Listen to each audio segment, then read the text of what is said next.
परवर्ती खबर को आसिबा ढेंकानाल बनखंड निहल प्रसाद गाँव निश्चिता पहाड़ उपरे पत्थर माफिया लोलुप दृष्टि 144 धारा जारी सत्वे विस्फोरण करी पहाड़ भंगा जाउछि। सेही पत्थर बाहर को चालाण करा जाउछि। अभियोग अनुसार प्रतिदिन 20,000 टन पत्थर बाहर जिला को पठा जाउछि। एहा जंगल जमी होइथिबारु बहु वर्ष हैला सरकार नीलाम बंद करथिले। जारी करा जाइथिला 144 धारा किंतु किछि दिन हैला पुणी सक्रिय होइछंती पत्थर माफिया।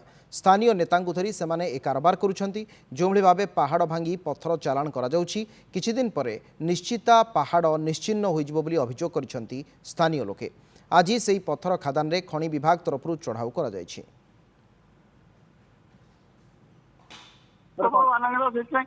आप 144 लिखी देली साथ में छुट्टी अच्छी 144 पर आज काली हम समाज में एसपी को भेटो पुलिस ये ऑर्डर खाली पास हो जाऊ एसपी भेटू डीडीएम को डाकी डीडीएम डेपुटी मुझे डाकी रास्ता गोटे डिस्प्यूट थी तो